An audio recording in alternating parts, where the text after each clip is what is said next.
Farmgate metro স্টেশনের নিচে বোমা সদৃশ একটি ব্যাগ পাওয়া গিয়েছিল, কিন্তু সেটি বোমা নয়, একটি খালি বস্তা দলা পাকিয়ে রাখা হয়েছিল জানিয়েছে পুলিশ। এ ব্যাপারে আরও জানাতে ফার্মগেট থেকে যোগ দিচ্ছেন আমাদের সহকর্মী নাহিদ কামাল। নাহিদ, খুব সম্প্রতি মতিঝিল মেট্রো স্টেশনে আমরা বোমা পেয়েছিলাম, ঠিক তার কিছুদিনের পরে আবার একটি আতঙ্ক। বিস্তারিত জানাবেন, আসলে কি ঘটনা? আসলে ফার্মগেটের যে ঘটনা সেটি আসলে সেরকম আসলে সন্দেহ করেই কিছুটা উদ্বেগ ছড়িয়েছিল, যার কারণে এরপর পরে কিন্তু আসলে সেখানে আইনশৃঙ্খলা বাহিনী, কাউন্টার টেরোরিজমের ইউনিটরা এসে তারা সেটি দেখতে পেল যে আসলে সেখানে বোমা সদৃশ কোনো বস্তু নেই। তবে একই সময় কিন্তু মিরপুরের মিরপুর 10 নম্বরের যেই মেট্রো স্টেশন রয়েছে সেখানেও কিন্তু একই খবর ছিল। আমি এখন এই মুহূর্তে ফার্মগেট থেকে এসেছি মিরপুরের 10 নম্বরের যে মেট্রো স্টেশন সেখানে।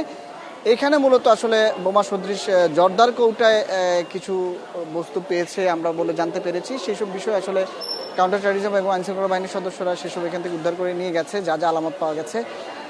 কিন্তু এখন কিছুটা সময় এখানে মেট্রো স্টেশনের গেট কিছু সময় বন্ধ ছিল এবং এর পরবর্তী সময়ে আরও বেশ কিছু সময় আগে থেকেই এরই মধ্যেই মেট্রো চলাচল কিন্তু স্বাভাবিক রয়েছে। মূলত মিরপুরের যে মেট্রো স্টেশন আছে এবং সবগুলো গেটই খোলা রয়েছে। গ্রাহকদের মধ্যে কিছুটা প্যানিক ছড়িয়েছিল।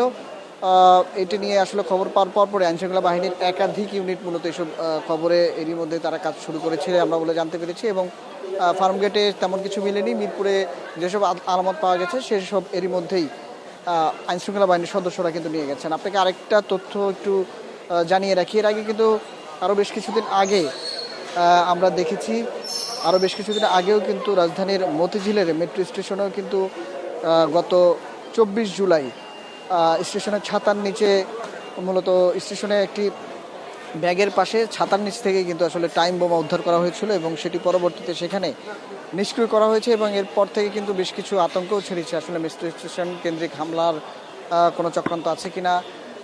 যদিও আসলে আইনশৃঙ্খলা বাহিনীর সদস্যরা সেই ঘটনা এখন পর্যন্ত কোনো কুল কিনারা করতে পারেনি। আমরা যতদূর জানতে পেরেছি আজকে আসলে দুটি ঘটনা ছিল, ফার্মগেট এবং মিরপুরে দুই জায়গায় আসলে গ্রাহকরা কিছুটা উদ্বিগ্ন ছিল এবং স্টেশন কর্তৃপক্ষ খবর পাওয়ার সাথে সাথে আইনশৃঙ্খলা বাহিনীর সদস্যকে জানিয়েছে, তারা এসে প্রয়োজনীয় আইনি ব্যবস্থা নিয়েছে। এখন মূলত স্টেশন চলাচল, যান চলাচল, মূলত মেট্রো রেল চলাচল স্বাভাবিক আছে। এই ছিল আমার কাছে মিরপুরের মেট্রো স্টেশন এবং ফার্মগেটের মেট্রো চলাচলের সর্বশেষ খবর। ফার্মগেট মেট্রো স্টেশন থেকে জানাচ্ছেন আমাদের সহকর্মী।